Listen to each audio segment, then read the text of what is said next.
Hello everybody and welcome to a new video. Today I'm going to be showing you how to make kind of a... Okay, this one's definitely very heavily inspired by Kingdom Hearts, but you know how when you load into a place in Kingdom Hearts, it just does this cool thing where it displays the name of the place, and then yeah, you know what, here.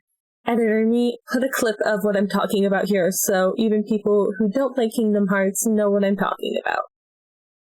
Yeah, see, that thing that's showing right now, that I can't see, but you can, that's what I'm talking about. Anyways, I did a very low-effort version of that in RPG Maker, just kind of to show you how it's done. So, without any farther rambling, let's dive in.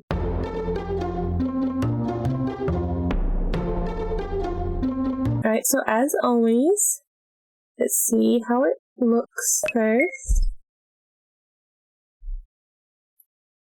Oh, fancy. Fancy stuff happens, and a placeholder at the end. Woo! So yeah, it's just... Sorry about that, just a quick little event. And it is all done with this guy right here. Ignore the player, they're not relevant right now.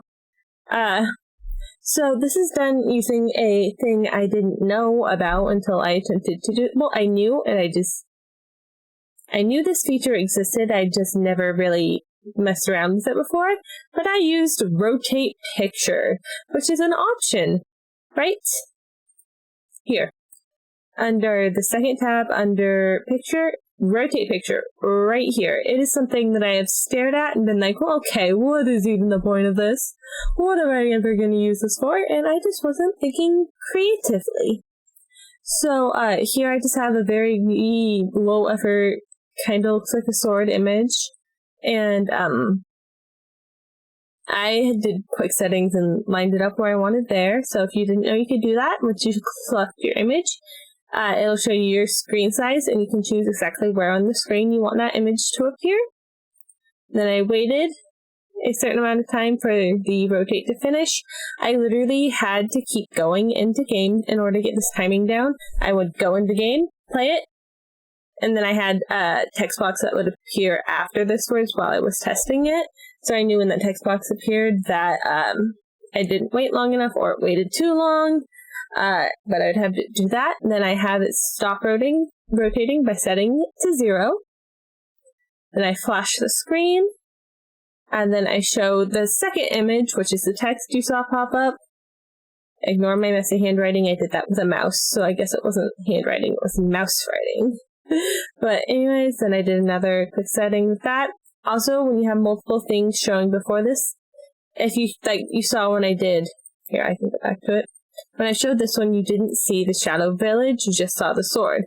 However, when I move it down the list, it knows that the sword already exists because it was made before that. So it shows up here and it helps you align stuff better.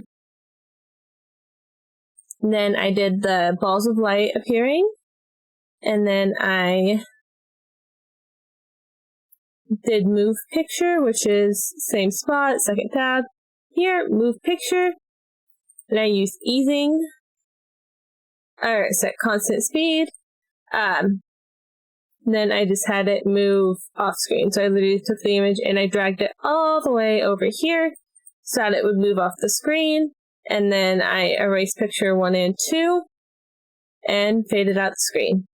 This is just a placeholder because I didn't actually transfer the player to the start of the map. So what you would do is upon the first time entering a certain place, instead of transferring to the new town, it would transfer the player invisible to the intro page. It would show the intro, or you could have it set so when the first time the player transfers into this new map, it does a scroll over and shows the intro, and then once it's done, it turns on a switch so it never happens again.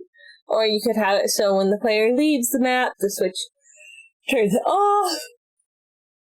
If you don't want to just keep it on, because that would mean every time your player entered a building and left, it would play again, and that would get really, really annoying and could honestly probably break the game.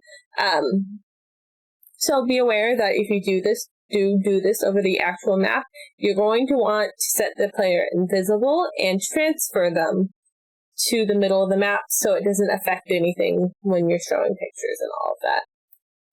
But yeah, that is pretty much the end of that. I hope you all enjoyed and found it helpful, and I will see y'all in the next video.